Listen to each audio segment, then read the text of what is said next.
देश दुनिया की हर वड्डी खबर के लिए हुणे डाउनलोड करो number 1 news app Dainik Savera times. मैं तो बिल्कुल कहना असी भी कहने सिद्धू साहब ने भी कहा मैं भी अज भी कहना चाह मैं अपनी पार्टी वालों कहना चाहना कि रिपोर्ट भी होनी चाहिए जनतक तो जस्टिस रंजीत सिंह वाली जी रिपोर्ट है वो भी जनतक होनी चाहिए।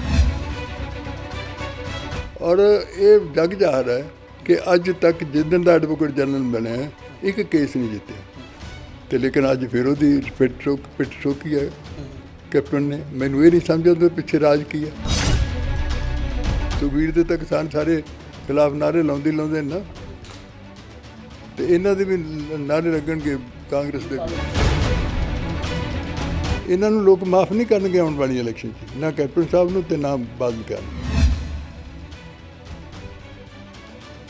ਸਿੱਟ ਦੀ ਰਿਪੋਰਟ ਹਾਈ ਕੋਰਟ ਦੇ ਵਿੱਚ ਖਾਰਜ ਹੋਣ ਤੋਂ ਬਾਅਦ ਲਗਾਤਾਰ ਪੰਜਾਬ ਦੀ ਸਿਆਸਤ ਗਰਮ ਹੈ ਅਤੇ ਅਕਾਲੀ ਦਲ ਬੀਜੇਪੀ ਨੂੰ ਛੱਡ ਕੇ तमाम ਪਾਰਟੀਆਂ ਮੰਗ ਕਰੀਆਂ ਨੇ ਕਿ ਸਿੱਟ ਦੀ ਜਿਹੜੀ ਰਿਪੋਰਟ ਹੈ ਉਸ ਨੂੰ ਜਲਦ ਤੋਂ ਜਲਦ ਜਨਤਕ ਕੀਤਾ ਜਾਵੇ ਤਾਂ ਕਿ ਲੋਕਾਂ ਤੱਕ ਪਤਾ ਚੱਲੇ ਕਿ ਇਸ ਸਿੱਟ ਦੀ ਰਿਪੋਰਟ ਦੇ ਵਿੱਚ ਹੈ ਕੀ ਸੀ। ਇਸ ਨੂੰ ਲੈ ਕੇ तमाम ਜਿਹੜੇ ਰਾਜਨੀਤਿਕ ਵਿਵਾਦ ਖੜੇ ਹੋਏ ਆ। ਹਾਲਾਂਕਿ ਬੀਜੇਪੀ ਇਸ ਮਸਲੇ ਤੇ ਚੁੱਪ ਹੈ। ਅਕਾਲੀ ਦਲ ਲਗਾਤਾਰ ਕਹਿ ਰਿਹਾ ਕਿ ਹਾਈ ਕੋਰਟ ਦੇ ਵਿੱਚੋਂ ਇਹ ਸਿੱਟ ਦੀ ਰਿਪੋਰਟ ਖਾਰਜ ਹੋਣਾ ਇਹ ਸਿੱਧੇ ਤੌਰ ਤੇ ਤੈਅ ਕਰਦਾ ਕਿ ਇੱਕ ਰਾਜਨੀਤਿਕ ਵੈਂਡੇਟਾ ਸੀਗਾ ਜਿਸ ਨੂੰ ਲੈ ਕੇ ਲਗਾਤਾਰ ਕੁੰਵਰ ਵਿਜੇ ਪ੍ਰਤਾਪ ਕਾਰਵਾਈ ਕਰ ਰਹੀ ਸੀ। ਸਾਡੇ ਨਾਲ ਇੱਥੇ ਸੁਖਦੇਵ ਸਿੰਘ ਢੀਂਡਸਾ ਜੀ ਨੇ, ਇਹਨਾਂ ਨਾਲ ਗੱਲਬਾਤ ਕਰਦੇ ਆ ਇਸ ਮਸਲੇ ਤੇ। ਢੀਂਡਸਾ ਸਾਹਿਬ, ਲਗਾਤਾਰ ਕਾਂਗਰਸ ਦੇ ਵੱਡੇ ਲੀਡਰ ਨਵਜੋਤ ਸਿੰਘ ਸਿੱਧੂ ਲਾ ਲਓ, ਪ੍ਰਤਾਪ ਬਾਜਵਾ ਲਾ ਲਓ, ਰਵਨੀਤ ਬਿੱਟੂ ਲਾ ਲਓ, ਮੰਗ ਕਰ ਰਹੇ ਨੇ ਕਿ ਜਨਤਕ ਕਰੋ ਇਸ ਰਿਪੋਰਟ ਨੂੰ। 6 ਮਹੀਨੇ ਰਹਿ ਗਏ ਕਾਰਵਾਈ ਲਈ, ਜੇ ਹੁਣ ਨਾ ਕੀਤਾ ਤਾਂ ਕਦੋਂ ਕਰਨਾ? ਇਹੀ ਮੰਗ ਆਮ ਆਦਮੀ ਪਾਰਟੀ ਵੀ ਕਰਦੀ ਪਈ ਆ।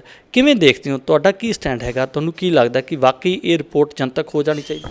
मैं तो बिल्कुल कहना असी भी कहने सिद्धू साहब ने भी कहा मैं भी अज भी कहना चाह मैं अपनी पार्टी वालों कहना चाहना कि रिपोर्ट भी होनी चाहिए जनतक तो जस्टिस रंजीत सिंह वाली जी रिपोर्ट है वो भी जनतक होनी चाहिए। ਤਾਂ ਪਹਿਲਾਂ ਹੀ ਆਲਰੇਡੀ ਜਨਤਾ ਦੇ ਵਿੱਚ ਚਲੀ ਗਈ, जनता में गई नहीं ऑफिशियली ना हुई, ऑफिशियली होनी चाहिए, ਲੀਕ ਹੋਈ ਸੀ, ਯਾਨੀ ਕਿ ਪੰਜਾਬ ਸਰਕਾਰ ਨੂੰ ਅਫੀਸ਼ੀਅਲੀ ਕਰਨਾ ऑफिशियली करनी चाहिए। ਲਗਾਤਾਰ ਰਵਨੀਤ ਬਿੱਟੂ ਬਿਆਨ ਦਿੰਦੇ ਨੇ, ਕਹਿੰਦੇ ਨੇ ਕਿ 6 ਮਹੀਨੇ ਰਹਿ ਗਏ ਕਾਰਵਾਈ ਲਈ, ਕਦੋਂ ਕਾਰਵਾਈ ਕਰਨਗੇ? ਲੋਕ ਲਗਾਤਾਰ ਉਮੀਦ ਕਰ ਰਹੇ ਨੇ ਕਿ ਬੇਅਦਬੀ ਦੇ ਜਿਹੜੇ ਮੁਲਜ਼ਮ ਹੈਗੇ ਉਹਨਾਂ ਤੇ ਕਾਰਵਾਈ ਹੋਏਗੀ। ਜੇ ਹੁਣ ਨਾ ਕੀਤੀ ਕਾਰਵਾਈ ਤੇ ਕਦੋਂ ਕਰੋਗੇ? ਕਿਵੇਂ ਦੇ?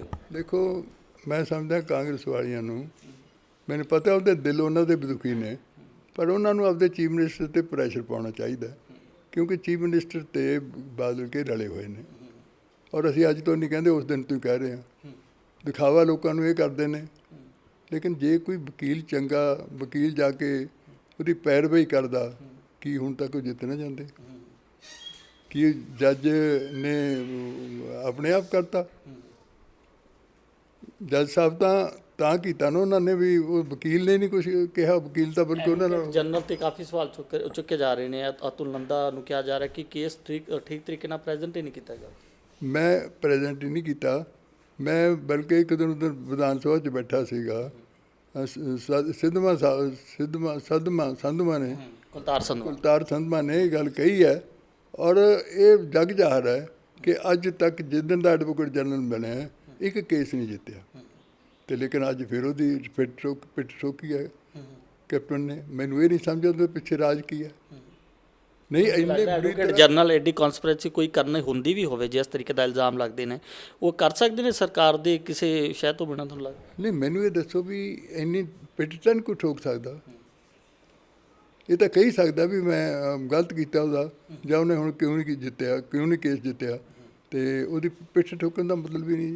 ਉਹਦਾ मतलब ਉਹਦੇ ਉਹ ਚਾਹੁੰਦਾ ਕਿ ਹਾਂ ਇਸ ਤਰ੍ਹਾਂ ਦੇ ਕੇਸ ਹੁੰਦੇ ਰਹਿਣ ਅਤੇ ਅਸੀਂ ਅਤੇ ਮੇਰੀ ਅਤੇ ਬਾਦਲਾਂ ਦੀ ਦੋਸਤੀ ਆ ਉਹ ਜਿਵੇਂ ਨਿਭਦੀ ਰਹੇ। ਕਾਂਗਰਸ ਵਿਰੋਧੀ ਚਾਹੇ ਅਤੁਲ ਨੰਦਾ 'ਤੇ ਸਵਾਲ ਚੱਕ ਰਹੇ ਨੇ, ਲੇਕਿਨ ਇੱਕ ਸਵਾਲ ਅਕਾਲੀ ਦਲ ਲਗਾਤਾਰ ਕੁੰਵਰ ਵਿਜੇ ਪ੍ਰਤਾਪ 'ਤੇ ਵੀ ਚੱਕਦੇ ਆਏ ਨੇ ਕਿ ਕੁੰਵਰ ਵਿਜੇ ਪ੍ਰਤਾਪ ਰੰਜਿਸ਼ ਦੀ ਜਿਹੜੀ ਨਿਗਾਹ ਦੇ ਨਾਲ ਕਾਰਵਾਈ ਕਰ ਰਹੇ ਨੇ, ਪੋਲੀਟੀਕਲ ਪ੍ਰੈਸ਼ਰ ਦੇ ਵਿੱਚ ਕਾਰਵਾਈ ਕਰਦੇ ਨੇ। ਇਸ ਤਰ੍ਹਾਂ ਦੇ ਬਹੁਤ ਸਾਰੇ ਆਰੋਪ ਕੁੰਵਰ ਵਿਜੇ ਪ੍ਰਤਾਪ 'ਤੇ ਵੀ ਲੱਗਦੇ ਰਹੇ ਨੇ। ਕਿਵੇਂ ਦੇਖਦੇ? ਬਿਲਕੁਲ ਗਲਤ ਲੱਗਦੇ ਰਹੇ ਨੇ। ਉਹ ਤਾਂ ਅੱਜ ਤੱਕ ਕੋਈ ਕਰਪਸ਼ਨ ਦਾ ਕੇਸ ਅੱਜ ਤੱਕ ਕੋਈ ਉਹ ਤੇ ਐਸਾ ਕਿਸੇ ਦੇ ਖਿਲਾਫ ਉਹਨੇ ਜਾਤੀ ਕੀਤਾ ਹੋਵੇ ਕੋਈ ਨਹੀਂ ਹੋਇਆ ਅੱਜ ਤੱਕ। ਅਤੇ ਮੈਂ ਤਾਂ ਇਹ ਸਮਝਦਾ ਕਿ ਜੇ ਅਗਰ ਉਹ ਨਹੀਂ ਵਾਪਸ ਲੈਂਦੇ ਅਸਤੀਫਾ, ਉਹ ਅੜੇ ਰਹਿੰਦੇ, ਜਦ ਪਤਾ ਲੱਗਿਆ ਵੀ ਉਹਨਾਂ ਨੇ ਅਸਤੀਫਾ ਵਾਪਸ ਨਹੀਂ ਲੈਣਾ, ਅਤੇ ਇੱਕ ਬਹੁਤ ਅੱਛੇ ਔਨੈਸਟ ਅਫਸਰ ਤੋਂ ਪੰਜਾਬ ਵਾਂਝਾ ਹੋ ਗਿਆ। ਢੀਂਡਸਾ ਸਾਹਿਬ 4.5 ਸਾਲ ਇਸ ਸਰਕਾਰ 'ਚ ਬੀਤ ਗਏ, 1.5-2 ਸਾਲ ਪਿਛਲੀ ਸਰਕਾਰ 'ਚ ਬੀਤ ਗਿਆ, ਇਨਸਾਫ ਹਾਲੇ ਵੀ ਨਹੀਂ ਉਮੀਦ ਲੱਗਦੀ ਕਿਉਂਕਿ ਸੁਪਰੀਮ ਕੋਰਟ 'ਚ ਜਾਣਾ ਇੱਕ ਤਰੀਕੇ ਨਾਲ ਸਿੱਧੇ ਤੌਰ 'ਤੇ ਇਹ ਹੈ ਕਿ ਠੰਡਾ ਬਸਤੇ ਦੇ ਵਿੱਚ ਪੈ ਗਿਆ ਇਹ ਮਸਲਾ। ਤਾਂ ਲੱਗਦਾ ਕਿ ਕਿਤੇ ਨਾ ਕਿਤੇ ਅਕਾਲੀ ਤੇ ਕਾਂਗਰਸ ਦੋਨੇ ਫੇਲ ਹੋ ਗਏ ਇਸ ਮਸਲੇ ਤੇ। ਹੁਣ ਵਾਕਈ ਅਸਲ ਦੇ ਵਿੱਚ ਜਿਹੜੇ ਫੋਰਥ ਫਰੰਟ ਦੀ ਗੱਲ 2-3 ਦਿਨ ਪਹਿਲਾਂ ਹੋ ਰਹੀ ਸੀ, ਉਸ ਫੋਰਥ ਫਰੰਟ ਨੂੰ ਬਣ ਜਾਣਾ ਚਾਹੀਦਾ। ਅਗਰ ਨਹੀਂ ਉਹ ਕਰ ਪਾ ਰਹੇ, ਕਾਂਗਰਸ ਨਹੀਂ ਕਰ ਪਾ ਰਹੀ, ਅਕਾਲੀ ਨਹੀਂ ਚਾਹੁੰਦੇ, ਤਾਂ ਫਿਰ ਫੋਰਥ ਫਰੰਟ ਕਰਦੇ ਸੀ। ਦੇਖੋ, ਲੋਕਾਂ ਨੇ ਮਾफ़ ਨਹੀਂ ਕਰਨਾ। ਅਗਰ ਨਹੀਂ ਬਣਾ ਸਕੇ ਨਾ ਫੋਰਥ ਫਰੰਟ, ਤੇ ਲੋਕਾਂ ਨੇ ਮਾफ़ ਨਹੀਂ ਕਰਨਾ। ਪੰਜਾਬ ਦੇ ਲੋਕ ਚਾਹੁੰਦੇ ਨੇ ਕਿ ਫੋਰਥ ਫਰੰਟ ਐਸਾ ਬਣੇ ਜਿਹੜਾ ਉਹਨਾਂ ਤਿੰਨਾਂ ਪਾਰਟੀਆਂ ਤੋਂ ਲੋਕਾਂ ਦਾ ਬਹੁਤ ਦੁਖੀ ਹੋਏ ਬੈਠੇ ਨੇ, ਉਹ ਚਾਹੁੰਦੇ ਨੇ ਕਿ ਫੋਰਥ ਫਰੰਟ ਬਣੇ। ਅਗਰ ਹੁਣ ਵੀ ਪਾਰਟੀਆਂ ਇਸ ਗੱਲ ਤੋਂ ਖੁੰਝ ਗਈਆਂ ਤੇ ਲੋਕਾਂ ਨੇ ਉਹਨਾਂ ਨੂੰ ਵੀ ਮਾफ़ ਨਹੀਂ ਕਰਨਾ।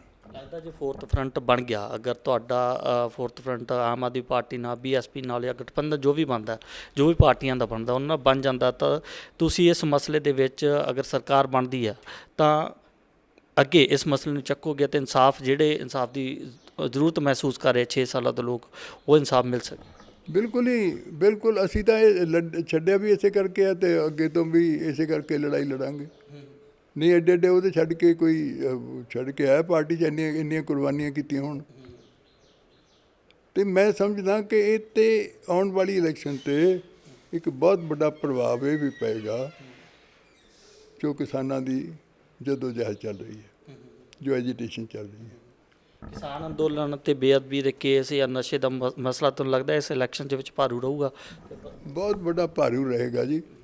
ਨਾ ਨਸ਼ਿਆਂ 'ਚ ਕੋਈ ਫਰਕ ਪਿਆ, ਅਤੇ ਨਾ ਹੀ ਤੁਹਾਡੇ ਸਾਹਮਣੇ ਹੈ ਕੋਈ ਐਸੀ ਕਿਸਾਨਾਂ ਦੀ ਦਿਖਾਵੇ ਕਰਦੇ ਨੇ। ਸੁਖਬੀਰ ਦੇ ਤਾਂ ਕਿਸਾਨ ਸਾਰੇ ਖਿਲਾਫ ਨਾਅਰੇ ਲਾਉਂਦੇ ਨਾ, ਅਤੇ ਇਹਨਾਂ ਦੇ ਵੀ ਨਾਅਰੇ ਲੱਗਣਗੇ ਕਾਂਗਰਸ ਦੇ ਵੀ। ਤਾਂ ਕੱਲ੍ਹ ਵੀ ਅਗਰ ਪ੍ਰੋਗਰਾਮ 'ਚ ਗਏ ਆ ਤਾਂ ਉੱਥੇ ਵੀ ਨਾਅਰੇ ਲੱਗੇ ਆ ਲਗਾਤਾਰ, ਉੱਥੇ ਵੀ ਬਹੁਤ ਸਾਰੇ ਉਹਨਾਂ ਦੇ ਨਾਮ ਨੂੰ ਲੈ ਕੇ ਵਿਰੋਧ ਪ੍ਰਦਰਸ਼ਨ ਹੋਏ ਆ। ਹਾਲਾਂਕਿ ਬਹੁਤਾ ਚਰਚਾ ਦੇ ਵਿੱਚ ਇਸ ਮਸਲਾ ਨਹੀਂ ਆਇਆ। ਚਰਚਾ 'ਚ ਨਹੀਂ, ਮੈਂ ਤਾਂ ਖੁਦ ਨਾਲ ਤੁਹਾਡੇ ਪਹਿਲਾਂ ਮੈਂ ਪ੍ਰੈਸ ਵਾਲੇ ਵੀਰਾਂ ਨਾਲ ਗੱਲ ਕਰ ਰਿਹਾ ਸੀ ਕਿ ਅਖਬਾਰਾਂ ਨੂੰ ਕੀ ਹੋ ਗਿਆ ਔਰ TV ਚੈਨਲਾਂ ਨੂੰ ਕੀ ਹੋ ਗਿਆ ਕਿ ਉਹ ਚੁੱਪ ਕਿਉਂ ਨੇ? ਕਿਉਂ ਨਹੀਂ ਲੋਕਾਂ ਦੀ ਆਵਾਜ਼ ਲੋਕਾਂ ਤੱਕ ਪਹੁੰਚਾਉਂਦੇ? ਠੀਕ ਹੈ, ਹੁਣ ਸੋਸ਼ਲ ਮੀਡੀਆ ਆ ਗਿਆ, ਲੋਕਾਂ ਤੋਂ ਪਹੁੰਚ ਤਾਂ ਜਾਂਦੀ ਹੈ, ਲੇਕਿਨ TV ਔਰ ਜਿਹੜਾ ਮੀਡੀਆ ਹੈ, ਚਾਹੇ ਉਹ ਪ੍ਰਿੰਟ ਮੀਡੀਆ ਚਾਹੇ ਇਲੈਕਟ੍ਰੋਨਿਕ ਮੀਡੀਆ ਹੈ, ਉਹ ਕਿਉਂ ਚੁੱਪ ਹੈ? ਕਿਉਂ ਸੁਖਬੀਰ ਦੀ ਬਿਆਨ ਦੇ ਰਿਹਾ ਅਤੇ ਉਹਨਾਂ ਦੇ ਖਿਲਾਫ ਕਿਉਂ ਨਹੀਂ ਆਵਾਜ਼ ਉਠਾਉਣ ਨੂੰ ਤਿਆਰ? ਮੈਂ ਤਾਂ ਖੁਦ ਹੈਰਾਨ ਹਾਂ। ਪਰ ਚਲੋ ਇਹਨਾਂ ਦੀ ਮਰਜ਼ੀ ਹੈ, ਪਤਾ ਨਹੀਂ ਕੀ ਉਹਨਾਂ ਦੇ ਵਿੱਚ ਮਸਲਾ ਹੋ ਸਕਦੀ ਹੈ। ਹੋ ਸਕਦਾ ਸਰਕਾਰ ਉਹਨਾਂ ਦਾ ਪ੍ਰੈਸ਼ਰ ਪਾਉਂਦੀ ਹੋਵੇ। ਲੋਕਾਂ ਦੇ ਵਿੱਚ ਇਹ ਆਮ ਚਰਚਾ ਹੋ ਗਈ ਆ ਕਿ ਇਹ ਜੋ ਵੀ ਹੋਇਆ ਹਾਈ ਕੋਰਟ ਦੇ ਵਿੱਚ ਕਿਤੇ ਨਾ ਕਿਤੇ ਅਕਾਲੀ ਦਲ ਦਾ ਪਿੱਛੋਂ ਕੁਛ ਨਾ ਕੁਛ ਪ੍ਰੈਸ਼ਰ ਜਾਂ ਕਿਸੇ ਤਰੀਕੇ ਦੀ ਟਿਕਟ ਨੂੰ ਲੜੀ ਹੋਈ ਹੈ, ਇਸ ਤਰੀਕੇ ਦੇ ਆਮ। ਉਹ ਤਾਂ ਪਤਾ ਹੀ ਹੈ ਜੀ ਦੋਨਾਂ ਦੀ। ਅੱਜ ਤੋਂ ਨਹੀਂ, ਅਸੀਂ ਜਿੱਦਣ ਦੀ ਸਰਕਾਰ ਬਣੀ ਉਦਣ ਦੀ ਕਹਿ ਰਹੇ ਵੀ ਇਕੱਠੇ ਨੇ ਦੋਨੋਂ, ਹੈ ਹੀ ਇਕੱਠੇ। ਕੈਪਟਨ ਸਰਕਾਰ ਕਹਿ ਰਹੀ ਹੈ ਕਿ ਅਸੀਂ ਸੁਪਰੀਮ ਕੋਰਟ ਦੇ ਵਿੱਚ ਜਾਵਾਂਗੇ। ਹਾਲਾਂਕਿ ਇਸ ਮਸਲੇ ਦੇ ਵਿੱਚ ਜੋ ਵਕੀਲ ਪੇਸ਼ ਹੋਏ ਉਹ ਦਿੱਲੀ ਤੋਂ ਪੇਸ਼ ਹੋਏ ਨੇ। ਉਹ ਕਹਿੰਦੇ ਸੁਪਰੀਮ ਕੋਰਟ, ਹਾਲਾਂਕਿ ਹਾਈ ਕੋਰਟ ਦੇ ਵਿੱਚ ਡਬਲ ਬੈਂਚ 'ਤੇ ਜਾ ਸਕਦੇ ਹੋ, ਹਾਲੇ ਤੱਕ ਉਹਨਾਂ ਕੋਲ ਆਪਸ਼ਨ ਹੈ, ਡਬਲ ਬੈਂਚ ਕੋਲ ਜਾ ਕੇ ਅਪੀਲ ਕਰ ਸਕਦੇ, ਲੇਕਿਨ ਸਿੱਧਾ ਸੁਪਰੀਮ ਕੋਰਟ ਜਾਣ ਦੀ ਗੱਲਬਾਤ ਉਹਨਾਂ ਵੱਲੋਂ ਕਹੀ ਜਾ ਰਹੀ ਹੈ। ਕਿਵੇਂ ਦੇਖਦੇ ਹੋ? ਪਰ ਇੱਥੇ ਵਕੀਲ ਇਹਨਾਂ ਦੇ ਵਕੀਲ ਨੂੰ ਕੀ ਹੋ ਗਿਆ ਸੀ ਜੀ? ਹੁਣ ਉਹੀ ਵਕੀਲ ਹੋਣਗੇ ਜਿਹੜੇ ਸੁਪਰੀਮ ਕੋਰਟ ਜਾਣਗੇ, ਹੋਰ ਕੋਈ ਨਵੇਂ ਵਕੀਲ ਹੋਣਗੇ? ਉਸੇ ਸਰਕਾਰ ਦੇ ਹੋਣਗੇ ਨਾ ਵਕੀਲ। ਅਤੇ ਐਵੇਂ ਲੋਕਾਂ ਦੀ ਅੱਖਾਂ 'ਚ ਘੱਟਾ ਪਾਉਣ ਦਾ ਯਤਨ ਨਾ ਕਰਨ ਕੈਪਟਨ ਸਾਹਿਬ, ਅਤੇ ਲੋਕਾਂ ਦੇ ਸਾਹਮਣੇ ਸੱਚਾਈ ਦੱਸਣ, ਤਾਂ ਹੀ ਇਹਨਾਂ ਨੂੰ ਲੋਕ ਮਾਫ਼ ਨਹੀਂ ਕਰਨਗੇ ਆਉਣ ਵਾਲੀ ਇਲੈਕਸ਼ਨ 'ਚ, ਨਾ ਕੈਪਟਨ ਸਾਹਿਬ ਨੂੰ ਅਤੇ ਨਾ ਬਾਦਲ ਕਿਆਂ ਨੂੰ।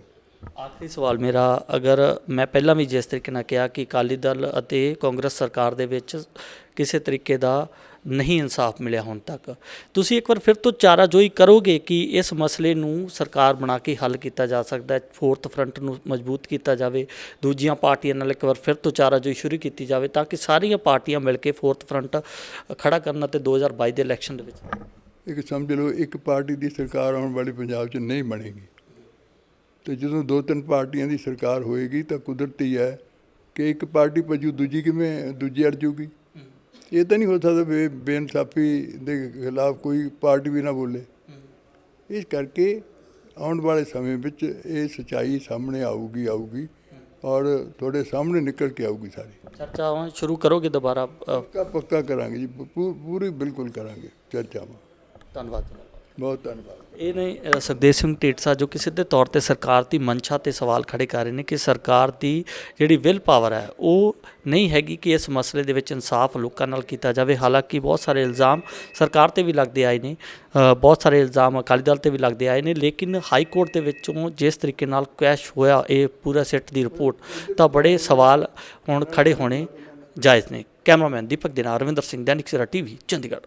All world open challenge 17 time gold medallist Mian Rafiq Mohammad, पंडित, मौलवी, बेगम, तांत्रिक, इन्हां चोरा ठग्गां तो सावधान। स्पेशलिस्ट वशीकरण, सट्टा नंबर, लव मैरिज, पति पत्नी च अनबन, विदेश च पक्का होना, कारोबार दा ना चलना, सिर्फ 31 घंटियां विच समाधान। फ्री फ्री फ्री मियां रफीक मोहम्मद। मोबाइल 84 374 94 647, 84 374 94 648। पंडित राधे शर्मा, चमत्कार ਹੁੰਦੇ ਵੇਖੋ ਆਪਣੀਆਂ ਅੱਖਾਂ ਦੇ ਸਾਹਮਣੇ। 24 ਘੰਟੇ ਵਿੱਚ ਪਾਓ ਹਰ ਪਰੇਸ਼ਾਨੀ ਦਾ ਹੱਲ। ਮੁਸਲਮਾਨੀ, ਰੂਹਾਨੀ ਅਤੇ ਕਾਲੇ ਇਲਮ ਦੇ ਬਾਦਸ਼ਾਹ। ਮੇਰੇ ਕੀਤੇ ਨੂੰ ਮੇਰੇ ਤੋਂ ਇਲਾਵਾ ਕੋਈ ਕੱਟ ਨਹੀਂ ਸਕਦਾ। ਮੋੜੀ ਵਸ਼ੀਕਰਨ ਕਰਵਾਓ, ਮਨਚਾਹਾ ਪਿਆਰ ਪਾਓ, ਲਵ ਮੈਰਿਜ, ਸੌਤਨ ਦੁਸ਼ਮਣ ਤੋਂ ਛੁਟਕਾਰਾ, ਤਲਾਕ ਕੇਸ, ਜ਼ਮੀਨੀ ਝਗੜਾ, ਨੌਕਰੀ, ਕਾਰੋਬਾਰ ਚ ਰੁਕਾਵਟ, ਵਿਦੇਸ਼ ਯਾਤਰਾ, ਲੋਟਰੀ ਤੋਂ ਤੁਹਾਨੂੰ ਮਿਲੇਗਾ ਜਾਂ ਨਹੀਂ, ਸੱਚਾਈ ਜਾਣੋ। ਲੋਟਰੀ ਨੰਬਰ ਪਾਓ 649 ਹੋਵੇ ਜਾਂ ਲੋਟੋ ਮੈਕਸ, ਤੁਹਾਡੀ ਹਰ ਗੱਲ 100% ਗੁਪਤ ਰੱਖੀ ਜਾਵੇਗੀ। ਪਿਆਰ ਵਿੱਚ ਧੋਖਾ ਖਾਏ ਪ੍ਰੇਮੀ ਪ੍ਰੇਮਿਕਾ ਇੱਕ ਵਾਰ ਜ਼ਰੂਰ ਮਿਲੋ, ਮੈਂ ਤੁਹਾਡਾ ਪਿਆਰ ਟੁੱਟਣ ਨਹੀਂ ਦੇਵਾਂਗਾ। ਮੋਬਾਈਲ 98 768 045 80 85 588 38 617।